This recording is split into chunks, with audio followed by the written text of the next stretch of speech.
샬롬. 네, 주님께서 수요일날 강의 시간에 특별히 보여주신 말씀을 여러분과 나누고, 또 어저께 주님이 보여주신 어, 정말 기적, 여러분과 함께 또 간증으로 나눌게요. 아, 수요일날 강의할 때 목사님이 저랑 똑같이 깨달은 말씀을 성경 수업 시간에 말씀하시는 거예요.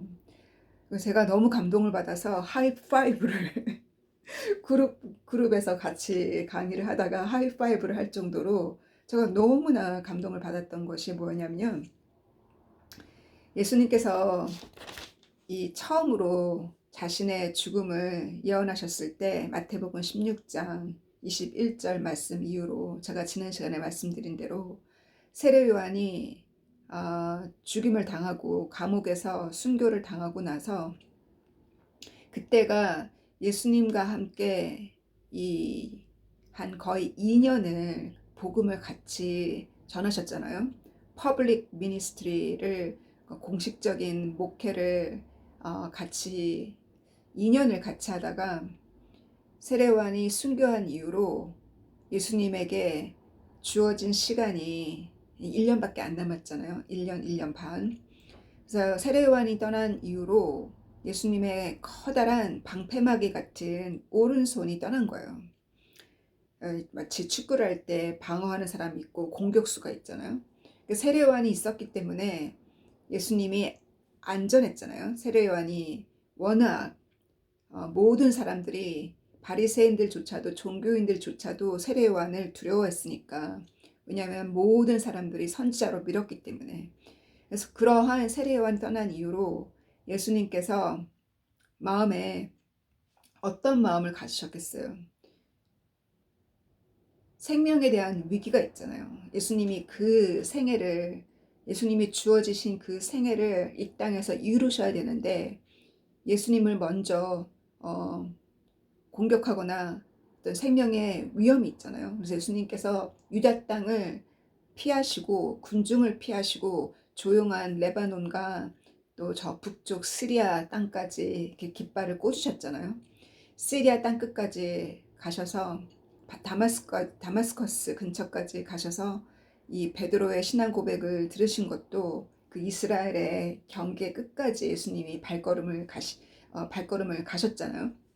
그것도 저에게는 상당한 의미로 다가왔어요. 예수님이 이곳에서, 유다 땅에서 기도할 수 있고 갈릴리 땅에서도 신앙 고백을 들을 수 있는데, 그럼에도 불구하고 예수님이 레바논 땅끝까지 가시고 이스라엘의 경계선까지 레바논도 가시고, 또 북쪽으로는 캐서리 필리피라는 다마스커스까지 예수님이 그렇게 육신의 발걸음을 제자들과 함께 옮긴 것은 분명히 이유가 있다고 생각해요. 그 장소까지, 그 예수님의 육신이 제자들과 더불어 그곳까지 갔기 때문에. 그래서 우리가 온라인으로 성경 수업도 하지만, 제가 일주일에 날짜를 정해놓고 목요일이나 금요일은 직접 사람들을 만나게 해서 토요일 오전도 제가 시간만 나면 찾아가는 시간을 두는 이유가, 내가 직접 가서 기도해주고 직접 갈 때 영적인 상황이 달라지는 걸 제가 많이 보았어요. 그냥 온라인으로 공부하는 거와 제가 직접 찾아가서 기도해 줬을 때 영적인 전환이 많이 일어났었거든요. 그래서 예수님께서 그렇게 예수님의 십자가의 죽음을, 핍박을 받고 예루살렘에서 핍박을 받고 죽임을 당하고 3일 후에 부활하리라는 그 말씀을 했을 때, 베드로가 안 된다 그랬잖아요. 절대 그 길을 가서는 안 된다고. 그 베드로의 그 인간적인 생각을 예수님이 꾸중하셨어요.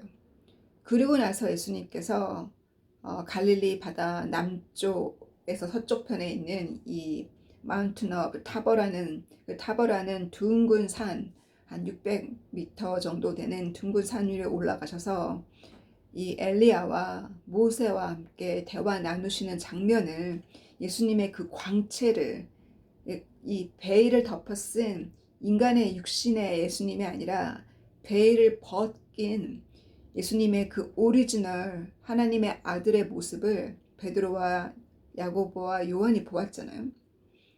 그 장면을 제가 나눌 때 저희 목사님이 저와 똑같은 얘기를 하시는 거예요. 뭐라 하셨냐면, 얼마나 답답했으면 예수님의 죽음을 예언했는데 2년을 가르쳤어요. 2년을 가르쳐서 예수님께서 가셔야 할 그 길을 얘기했을 때 깨닫지 못한 베드로를 보고, 그 중에 예수님이 대표로 세웠던 베드로의 인본주의적인 인간적인 생각에 예수님이 얼마나 답답했으면 예수님이 엘리야와 모세를 만나서 예수님의 죽음에 대해서 상의를 하고, 예수님이 앞으로 가셔야 할 1년 세례 요한 없이 가야 될 그 길을 상의를 했겠냐고 그러시는 거예요. 그래서 저도 그렇게 생각했다고. 우리가 성도의 자격을 가지신 분도 있지만, 또 성경 그룹을 인도하는 작은 소모임을 이끄시는 분도 계시고, 또 작은 교회를, 또 큰 교회를 이끄시는 목회자님들이 다 사명이 다 다르잖아요. 어떨 때는 밑에 전도사님이나 장로님이나 권사님이 이해를 못할 때, 지도자들이 이해를 못할 때 그 마음이 얼마나 답답해요. 저같이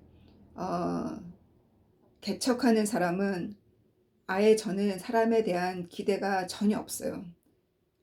그냥 한 명부터 시작했기 때문에 지금 이 그룹이 한 30명이 되기까지 한 명부터 시작했기 때문에 요만큼도 사람에 대한 기대가 없거든요. 그래서 사람들이 그 중에서 정말 작년에 주님이 보내주신 분들은 꽃이 피고 열매가 맺어서 저 스스로도 깜짝 놀랐어요. 이와 같은 기적이 있을 수 있나. 8년째 되니까 그런 많은 생명의 열매를 주님이 열어주셨거든요. 기대가 없었던 저처럼.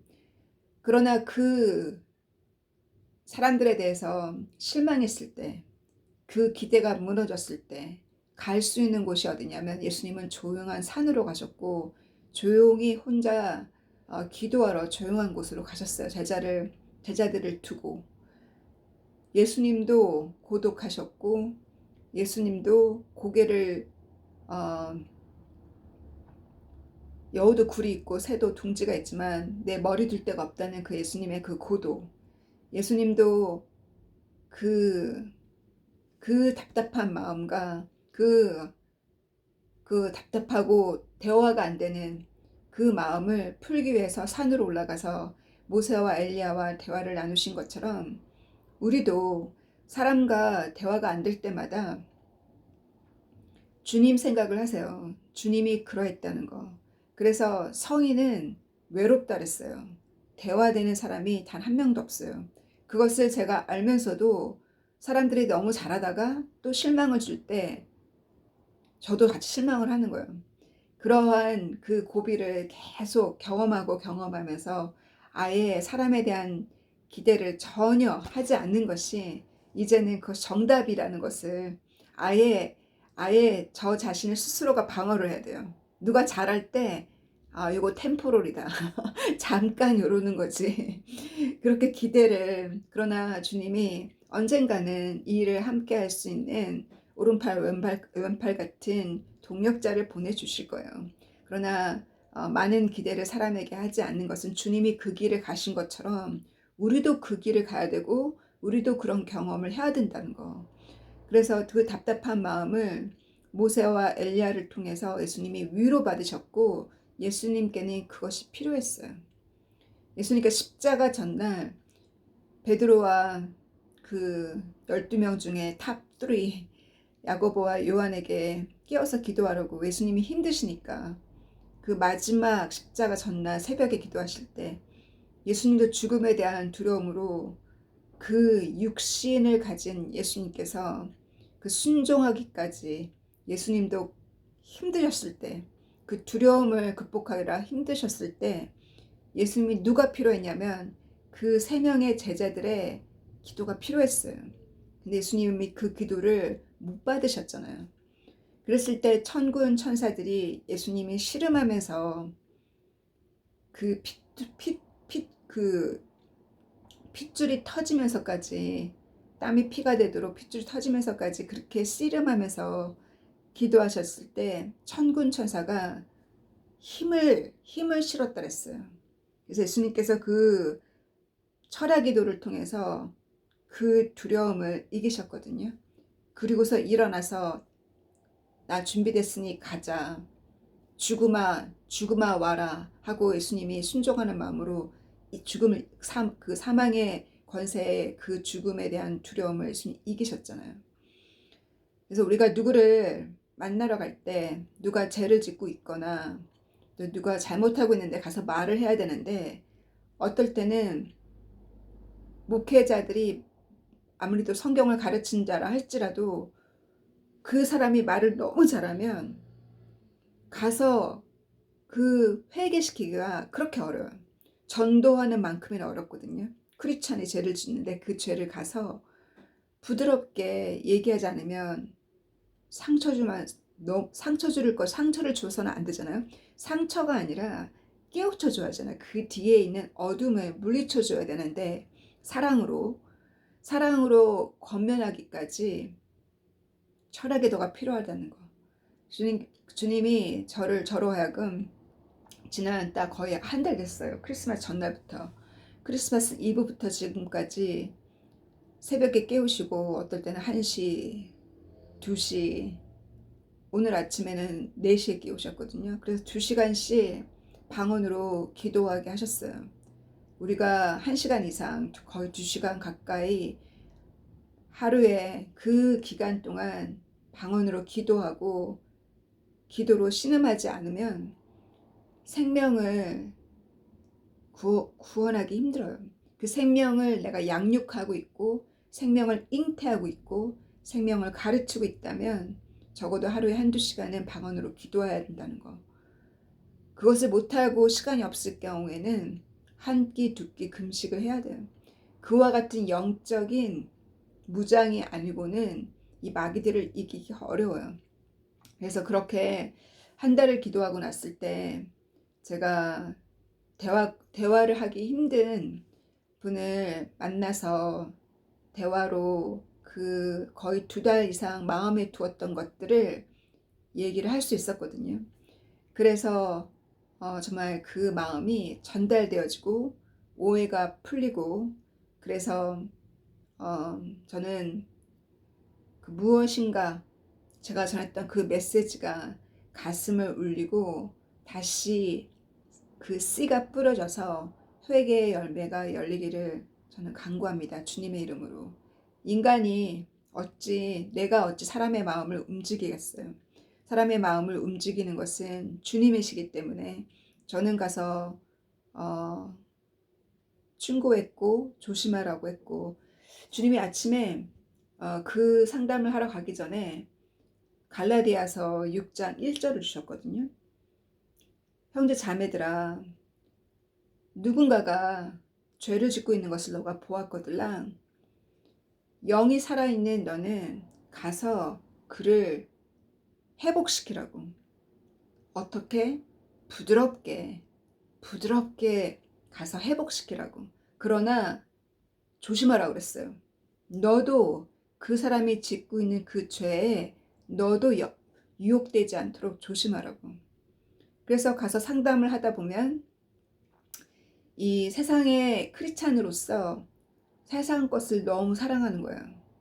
세상의 어떤 그 휴가라든가 럭셔리한 것, 또 그 세상 사람들과 어울리면서 보내는 그 모든 파티들, 그런 것들을 너무 좋아하는 거예요. 그래서 어떤 파티를 했는지, 또 누구를 만났는지, 무엇을 먹으러 갔고, 해외 어디를 갔다 왔는지 2달 동안 쌓인 얘기를 하다 보니까 해외도 벌써 갔다 오고 여러 많은 파티들을 했고, 또 파티 속의 모든 사진들을 저에게 보여주면서 잘 봤죠. 근데 전혀 저는 질투나 부럽거나 마음의 요동이 없었어요. 왜냐하면 주님이 저에게 보여주신 그 약속이 더 컸고 주님의 사랑이 더 크기 때문에, 어떤 세상 사람들이 그녀에게 줬던 그 어떠한 선물이나 그 어떠한 화려한 여행이나 하나도 안 부러워요. 그러니까 지난 이틀 전인가 제가 주님 정말 천국의 일부라도 좀 보여주세요라고 기도하고 잠들었는데, 제가 좋아하는 운동 중에 제가 탁구랑 배구를 좋아하거든요. 그래서 배구를 제가 꿈에서 천국에서 배구를 하는데, 이 얼굴들이 천사들인지 아니면 구원받은 영혼들인지 얼굴이 너무 빛나요. 백인보다 더 빛나요. 그리고 키가 엄청 크고 헤어스타일도 얼마나 아름다운지. 그래서 정말 그 배구를 너무 재밌게 즐겁게, 그리고 또 배구의 룰도 이 땅에 사는 룰과 달라요. 그래서 그렇게 즐겁게 하늘나라의 잔치를 제가 보았거든요. 그렇게 하늘나라에서도 이 땅에서 여러분이 좋아하는, 여러분이 테니스를 좋아하거나 여러분이 좋아하는 그 모든 스포츠도 하늘나라에 있고, 여러분이 이 땅에서 좋아하는 해외여행도 하늘나라에서 다 아름다운 세계를 다 볼 수 있어요. 이 땅에 있는 것들을 하나님이 다 준비해 두셨다는 거. 그것을 저는 확실하게 보았고 확실하게 제가 깨달았기 때문에 전혀 그 누구의 휴가 내용도, 그 누구의 파티 내용도 전혀 부럽거나 요동되지 않았다는 거. 여러분의 누구를 상담하러 가다가 도리어 그 상담 중에 걸려 넘어가지 않기를 간구합니다. 유혹받지 않기를 기도합니다.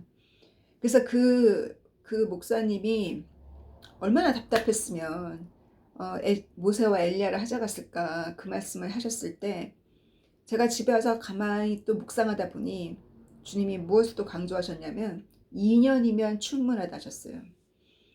예수님께서 2년 동안 세례요한이 있는 동안 말씀을 전하셨을 때 그 2년이면 충분히 신앙 고백을 들을 수 있는 때가 됐기 때문에 베드로에게 신앙 고백을 물으셨어요. 2년이면 충분하다는 거예요. 그 신앙 고백은 말로만 하는 신앙 고백이 아니라 가슴으로 하는 신앙 고백이고, 그 신앙 고백을 통해서 주를 위해서 죽고자 하는 자, 그 신앙 고백을 받으셨고 예수님께서 바로 뭘 하셨어요? 그 다음 그 16장 마지막 장, 그 신앙 고백을 받은 다음에 예수님께서 너가 정말 나의 제자가 되거들랑 목숨을 잃고자 하는 자는 살 것이요 살고자 하는 자는 죽는다. 그 정도의 마음을 가진 자가 진정한 제자고, 그런 자가 자기를 부인하는 자라 했어요.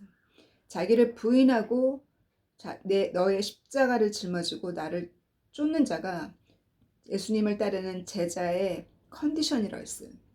그 말씀을 베드로가 신앙 고백 이후로 신앙 고백을 하고 나서 바로 예수님이 가시는 그 처음으로 예수님의 죽음을 예언했을 때 베드로가 이해하지 못하고 인본주의 사고로 예수님의 길을 도려 막았잖아요. 그랬을 때 예수님이 사단아 물러가라 하면서 그 베드로에게 무엇이 예수님을 따르는 조건인지, 무엇이 그 신앙 고백만이 다가 아니라 그 신앙 고백이 진실이 되기 위해서는 어떠한 삶을, 자기를 부인하는 것이 무엇인지, 예수님의 그 죽음을 막아서도 안 되고, 예수님께서 피를 우리 대신 흘리러 오신 그 운명을 막아서도 안 되고, 나에게 주신 그 운명도 죽음이 두려워서 또 삶에 내가 지나가야 될, 내가 주를 사랑하기 때문에 결단한 주님의 제자가 되기 위해서, 주님의 신부가 되기 위해서, 주님의 친구가 되기 위해서 결단한 이 길이 삶이 피곤하다고, 삶이 힘들다고 그것을 내려놓아서는 안 된다는 거예요. 그 길이 바로 주님이 가신 발자국이고 우리는 그 길을 따라가는 거잖아요. 그래서 예수님께서 강조하신 거는 수요일날 집에 왔을 때 2년이면 족하다. 2년 됐으면 이제는 말씀만 공부할 때가 아니라 걷고 뛰어야 한다는 거예요. 자기를 부인하고 십자가를 짊어지고 따라와야 한다는 거예요. 2년을 배웠으면 그때부터는 열매를 거두어야 돼. 3년이 차기까지 열매를 거둬야 돼. 3년 차는 열매를 거둬야 될 때라는 거예요. 그래서 저를 어떻게 가르치셨냐면 사람을 양육할 때 도표를 그려서 양육을 저에게 제가 도표를 그렸거든요. 이름을 적고 언제부터 말씀 공부를 시작했는지. 그래서 1년을 재고 2년을 재서 2년부터 3년 차까지 열매가 있는지를 보라는 거예요. 열매가 없으면 그 사람에게 투자했던 시간을 줄이고 다른 사람에게 투자라는 거예요. 2년 안에 열매가 없고 3년 안에도 열매가 없으면 다시 크게 회개하고 첫사랑을 회복하기가 쉽지 않다는 거예요. 그래서 특별히 주님이 뜻이 있고 주님이 선택한 사람은 3년이 지나도 열매가 없고 4년이 지나도 열매가 없는데 주님께서 심각한 고통에 넣으셔서 다시 회개시키는 경우도 있어요. 첫사랑을 회복하게 하기 위해서. 그런 사람은 주님이 특별히 선택한 사람이에요. 근데 대개는 회개하고 나서 처음 2년, 3년 안에 열매가 없으면 그렇게 뜨뜻미진하게 주님이 요한계시록 7개 교회에 말씀하신 것처럼 덥지도 차지도 않게 그렇게 뜨뜻미진하게 한 발은 세상에 한 발은 주님의 말씀에 양다리를 걸치고 간다는 거예요. 언제까지? 주님이 오실 때까지. 언제까지? 자기의 인생의 마지막까지 그렇게 간다는 거예요. 그래서 도표를 그려서 새로운 사람에게 시간을 더 투자라는 거예요. 왜? 새로운 사람은 너가 시간을 투자하는 만큼 1년 안에 2년 안에 더 크게 열매를 거둘 나의 제자가 있다는 거예요. 그래서 주님이 그 도표대로 정말 제가 그렇게 했더라고요. 저는 몰랐는데 정말 그렇게 새로운 사람들에게 새로운 사람이 들어오면 처음 2년은 제가 집중적으로 1대1 양육을 해왔더라고요. 그래서 그렇게 주님이 그런 지혜를 주셨어요. 사람이 특별히 크게 바뀌지 않는다고. 2년, 3년이 지난 다음에 그거를 특별히 저희가 목회를 하는 또 개척을 하는 저희들에게 그것을 보여주셨어요. 세상을 사랑하는 자에 대해서 주님이 또 추가하신 메시지는 천국을 보지 않았기 때문에 주님이 주실 상을 정확하게 모르기 때문에 천국에 대한 확신이 없기 때문에 이 세상을 사랑하는 거라고. 천국에 대한 확신과 천국을 본 자들은 이 세상에 아무리 좋은 것이 있어도 그렇게 크게 유혹되지 않는다는 거예요. 그래서 보이지 않는 하나님의 나라를 눈으로 보고 꿈으로도 보고 그것을 체험한 것 같은 그 체험을 주님이 하게 해주시는 이유가 우리의 믿음을 키우시고 또 그로 인해서 어떤 죄를 짓지 말라고 죄를 깨우쳐 주는 경우도 있지만 천국이 주님이 주신 상이 얼마나 큰지 천국을 너무 잘 가르쳐 주시고 보여주셨기 때문에 어둠이 싫은 거예요. 그래서 어둠을 보고 어둠이 싫어서 빛을 선택한 사람이 있는가 하면 이런 사람은 후자들이죠. 나중에 온 사람들. 빛이 너무 좋아서 주님이 줄 상이 너무 크고 주님이 만드신 그 천국이 너무 아름다워서 그래서 주님을 사랑하고 가는 자들도 있다는 거예요. 왜냐하면 주님의 그 선물은 결국 주님의 사랑이잖아요. 주님의 그 하나님의 그 사랑이 얼마나 큰지를 하나님이 우리에게 준비하실 그 상이 얼마나 큰지를 아는 자, 하나님의 그 사랑이 얼마나 큰지를 아는 자는 그 사랑이 커서 주님을 사랑하고 간 자가 있다는 거예요. 그러나 또 나중에 오는 자, 뒤늦게 죄 다 짓고 하고 싶은 거 다 하고 세상의 쓴맛, 세상의 그 어둠을 다 체험한 자, 그런 자가 나중에 또 회개하고 오는 자들도 있다는 거예요. 그래서 어느 쪽인지 정말 일찍 10대 때부터 주님의 말씀을 사모하고 주님을 진실로 사모하고 10대 때부터 결단하고 따라오신 분들의 공통점을 제가 보았거든요. 연세가 거의 60이 넘는데도 검은 머리가 없어요. 연세가 거의 60에 가까운데도 머리가 안 빠졌어요. 제가 머리카락을 보면서 와, 저거는 걱정 염려를 해본 적이 없는 거예요. 10대부터 신앙이 너무 좋았으니까.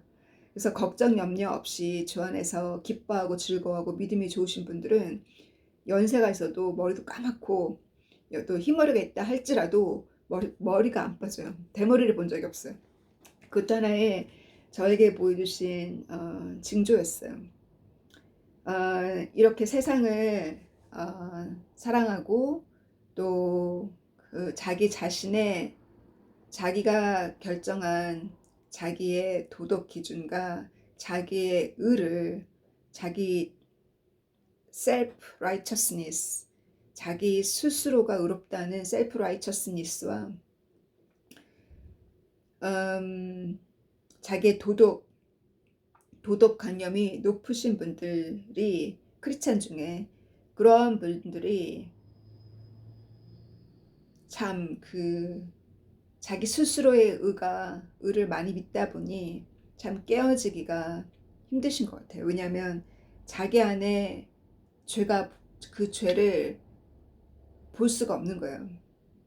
그래서 내 안에 있는 죄를 주님이 보여주셨을 때 그것을 정말 어린아이같이 순수한 마음으로 빨리 회개하고 죄송하다고 빨리 회개하고 주님께 회개 열매를 맺을 때 주님께서 우리의 죄를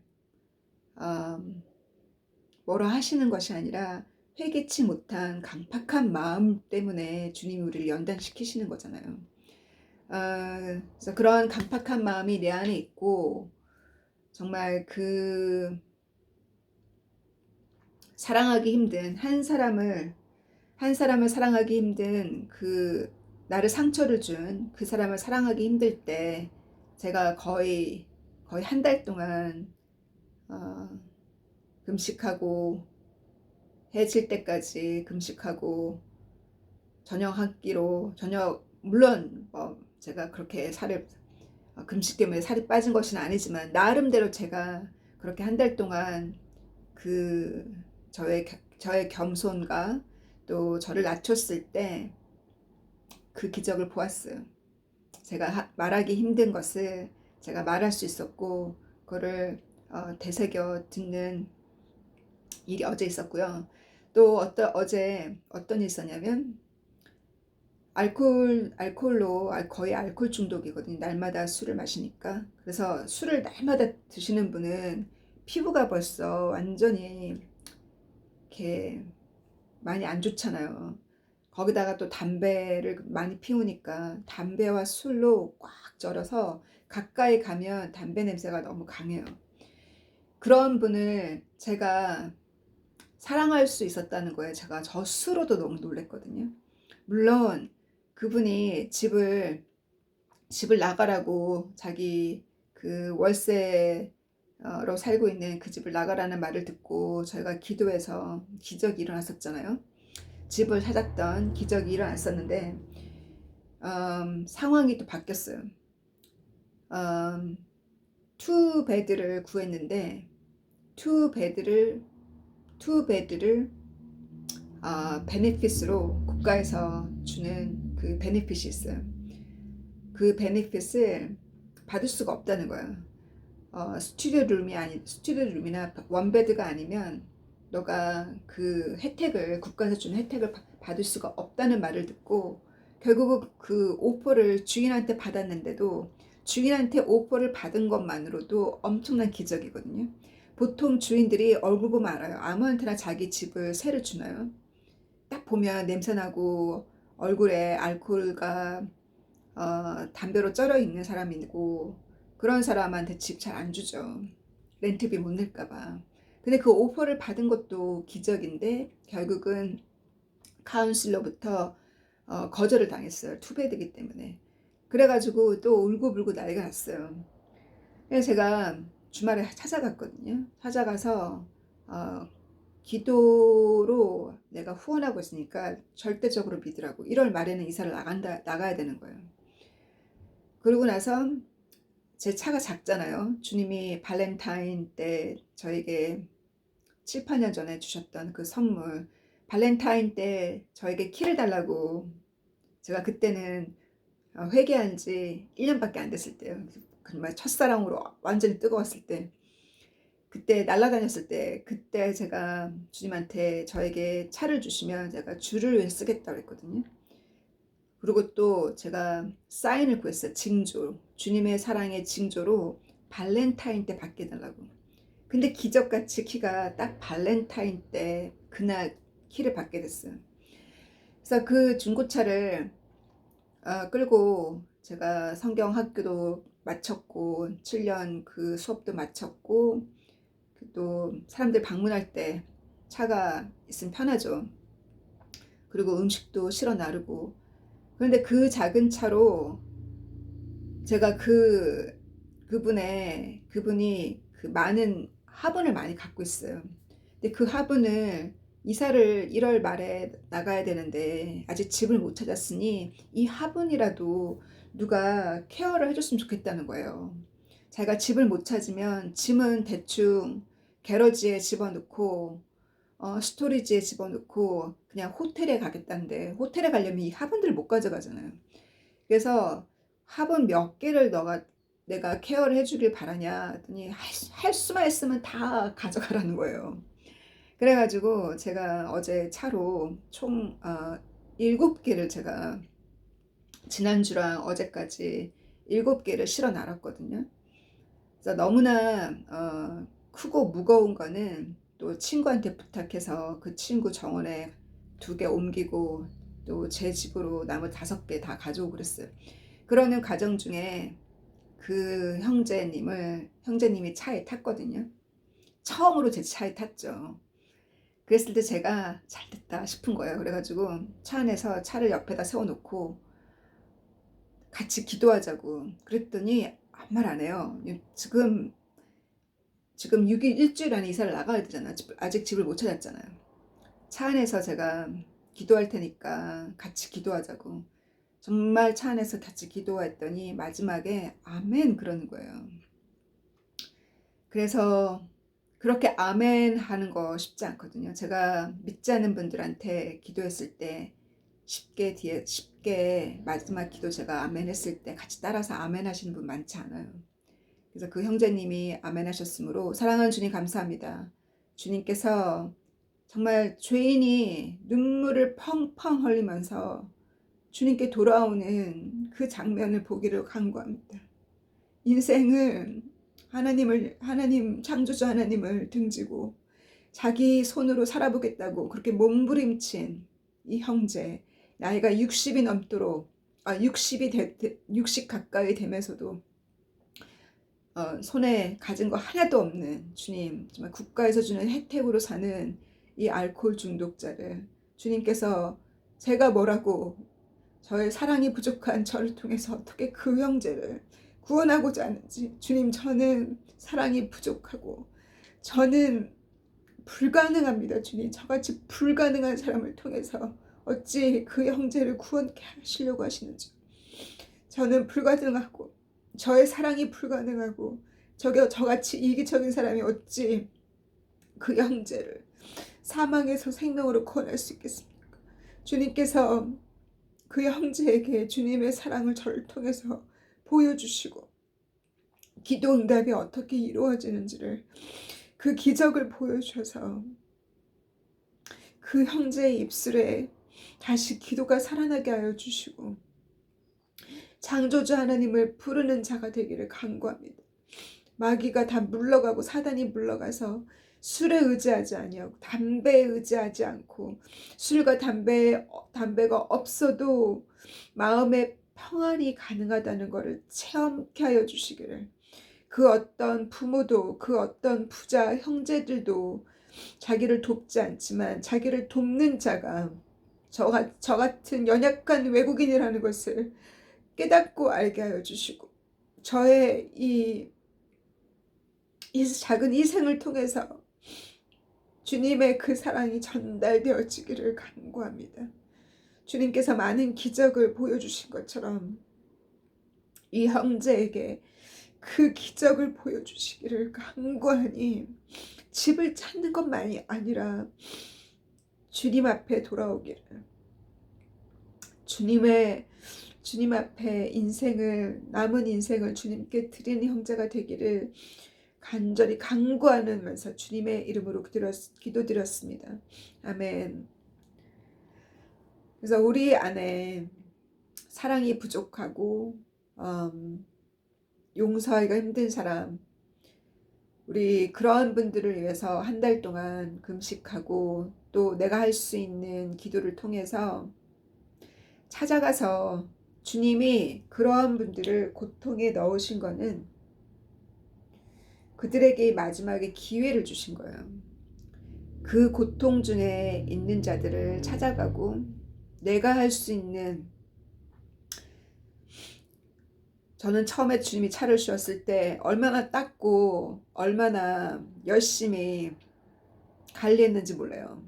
2주에 한 번씩 제가 손으로 제가 직접 물로 닦고 그렇게 관리하던 차에 냄새나는 자매님들을 제가 태우고 다녀야 되고, 또 냄새나는 노인 어르신분을 태우고 다녀야 되고, 그러면서 아예 포기를 했어요. 차에서 냄새가 안 빠지잖아요.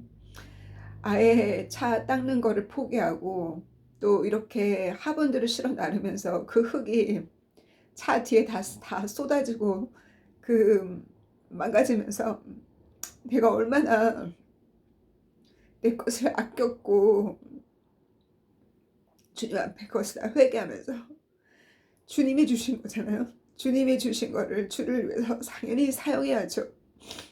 그렇지 못한 이기적인 그리고 우리가 그것을 회개하고 그 사람이 냄새가 나더라도 또 그 사람이 내 취향의 사람이 아니라도 우리가 가서 사랑할 수 있는 그 마음은 금식이 아니면 불가능한 것 같아요. 금식과 한두 시간 그렇게 주님 앞에 새벽에 주님이 깨워주셨을 때 그 방언 기도가 아니고서는 불가능한 것 같아요. 저 같은 자를 주님이 그렇게 써주시고 그렇게 같이 기도할 수 있었던 것, 그 기적을 주님께 영광을 돌립니다. 저는 이 일로 인해서 그 영자가 과연 구원받을지 저는 몰라요. 그 기적은 주님이 일으키시는 거죠. 그래서 우리는 주님이 오시는 그날과 그 시는 알지 못하지만 오늘 하루도 또 이번 한 주도 우리에게 주어진 그 환경 속에서 그 고통 가운데 있는 자 정말 가서 돕는 저희가 되기를 주님의 이름으로 간구합니다. God bless you. See you next week. Bye.